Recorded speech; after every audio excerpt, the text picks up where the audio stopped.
Hello guys, today I'm gonna help you with mobile data not working and I will tell you how to fix it. I hope you like the video and enjoy it.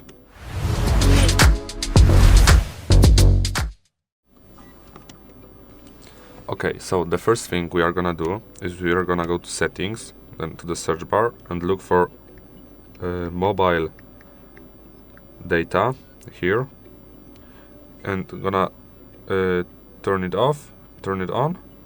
It should work. If it didn't help you, we can also go to, I think, SIM manager, yes, and we can toggle off the SIM card, so you won't be able to make calls or use mobile data, but you turn it off, then you turn it on, and now it's working. Okay, next thing we are gonna do is you need to ensure that your SIM card is properly inserted, so it works, yes. And next thing you can do is restart network settings. Wait a little bit.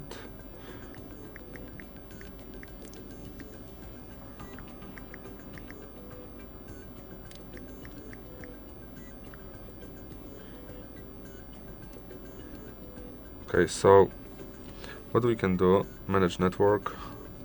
You can turn it off and turn it on. Yes.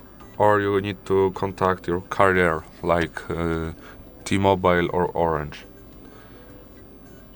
And I think it's all. Thank you for watching. Have a good day. Goodbye.